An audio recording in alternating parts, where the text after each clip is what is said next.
আজকের ভিডিওটা শুধুমাত্র স্টুডেন্টদের জন্য নয়, প্যারেন্টসদের জন্য।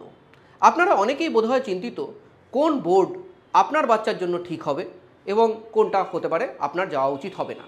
আপনার বাচ্চার জন্য ক্লাস 10-এর পরে স্কুল চেঞ্জ করা উচিত হবে কি উচিত হবে না।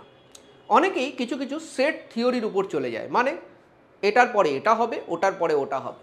দেখুন, এটা আপনার বাচ্চা কিংবা তোমরা যারা আছো স্টুডেন্টরা, তোমাদের নিজস্ব কিছু ক্যারেক্টারিস্টিক্স আছে, তার উপর ডিপেন্ড করে ডিসিশন নেওয়া উচিত।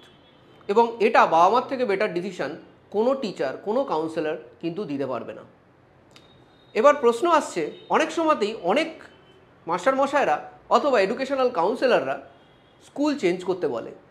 সবসময় মাথায় রাখবেন, আপনাকে যদি কেউ কোনো স্কুল সাজেস্ট করে, স্পেসিফিক্যালি চেঞ্জ করিয়ে যদি সাজেস্ট করে, তার মানে তার পিছনে কিন্তু তার কিছু অন্তর্নিহিত কারণ থাকতে পারে।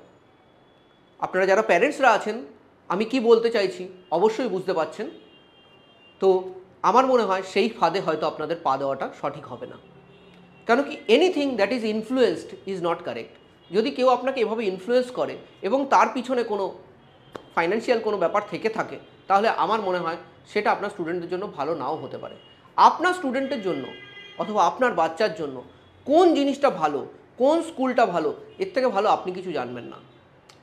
একটা স্কুল মানে কি? একটা স্কুল মানে তার শিক্ষক শিক্ষিকা, তার পারিপার্শ্বিক পরিবেশ, যেটার সঙ্গে ছোটোবেলা থেকে আমরা এক হয়ে উঠি। কথায় কথায় স্কুল চেঞ্জ করলে আপনার ছাত্রছাত্রীর কোনো ভালো হবে না। আর আদতে কিন্তু একটা না একটা সময় স্টুডেন্ট কিন্তু বুঝতে পারবে, আমাকে ওই স্যার যে সাজেশান দিয়েছিল সেটা ঠিক দেয়নি, আমারও ভুল হয়েছিল, আমিও পড়াশুনো করিনি। কিন্তু হতে পারে তুমি হয়তো ওই ভুল ডিসিশানটা না নিলে, তোমার এনভায়রনমেন্টটা চেঞ্জ না হলে তুমি হয়তো পড়াশুনো করতে। একটু জাস্ট ভেবে দেখো, একটু জাস্ট ভেবে দেখবে। এবং প্যারেন্টসদেরও বলবো আপনারাও ভেবে দেখবেন। এটাই আনফিল্টার্ড ট্রুথ। ওভারঅল বোর্ডস নিয়ে যদি কথা বলি, তাহলে আইসিএসই বলুন, সিবিএসই বলুন কি ওয়েস্ট বেঙ্গল বোর্ড বলুন, আপনি যে বোর্ডেই আপনার বাচ্চাকে পড়াবেন, তাতে আপনার বাচ্চা যদি মোটামুটি পড়াশুনো করে, তাহলে সেই বোর্ডেই সে এক্সেল করবে এবং সেটা কম্পিটিটিভ এক্সামিনেশানেও এক্সেল করবে। ঠিক আছে? সবসময় নাম্বারসে যাবেন না যে এই বোর্ড থেকে কত নাম্বার অফ স্টুডেন্টস কী করেছে। কেন কি, অনেক সময়তেই এরকম হতেই পারে যে একটা বোর্ডের আধিক্য অনেক বেশি, নাম্বার অফ স্কুলস অনেক বেশি, তো সেখানে তো বেশি নাম্বারস আসবেই, এটা খুব স্বাভাবিক। আর স্কুলে না যাওয়াটা কোনোদিনও কোনো স্কুলের ইউএসপি হতে পারে না। স্কুল আমাদের মধ্যে ডিসিপ্লিন ইনকালকেট করে।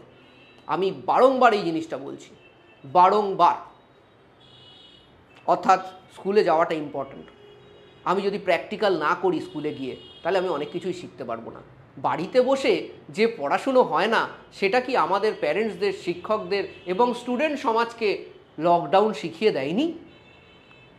তাহলে যদি আমরা সেই শিক্ষা পেয়ে থাকি, তারপরেও কন্টিনিউয়াস বেসিসে এই ভুলটা করছি কি করে? যে না, সব আমাকে বাড়িতেই পড়ে নিতে হবে। হবে না সব বাড়িতে পড়া। আলটিমেটলি আমরা বাচ্চা, বাড়িতে তো ওয়ার্ক ফ্রম হোমও ঠিক করে আমাদের মতো সিনিয়র লোকেরা করে না, যেটার জন্য হতে পারে আমরা পয়সা পাই। তাহলে কি করে আমরা এক্সপেক্ট করব একটা 16-17 বছরের বাচ্চা বাড়িতে বসে নিজের ইচ্ছায় সব কিছু করে নেবে? হ্যাঁ, অবশ্যই 1000 জনে 1জন 2জন এরকম বাচ্চা আছে, সেটা আপনারা জানবেন আপনাদের বাচ্চা কেমন। কোনো সেট থিওরি উপর থেকে যাবেন না। কোনো একজন কিছু বলে দিল, তার পিছনে তার কিছু বেনিফিট থাকতে পারে। এটাই আনফিল্টার্ড ট্রুথ আজকের জন্য। এরপরে হয়তো আরও কিছু আনফিল্টার্ড ট্রুথ নিয়ে আসবো, কিন্তু সবার আগে আমাদের সচেতন হতে হবে। এরকম অনেক ভিডিও আমি এরপরে আপনাদের সাথে শেয়ার করব, আমার যেগুলো থিঙ্কিং আছে। যদি কারো খারাপ লেগে থাকে আমার এই কথাগুলোতে, আমি রিয়েলি সরি। বাট আমি যেটুকু এক্সপিরিয়েন্স থেকে পেয়েছি, আমার যেটা সঠিক মনে হয়েছে, যেটা আমার সত্য মনে হয়েছে, আমি সেটাই বলেছি। আবারও বলছি, কিছু স্টুডেন্টদের জন্য স্কুল ইম্পর্ট্যান্ট নাও হতে পারে কম্পিটিটিভ এক্সামিনেশনের রেসপেক্টে, বাট সেটা খুবই কতিপয় স্টুডেন্টদের জন্য হবে। বাকিদের জন্য কিন্তু স্কুলের একটা বিশাল বড় কন্ট্রিবিউশন আছে। ধন্যবাদ সবাইকে, থ্যাংক ইউ।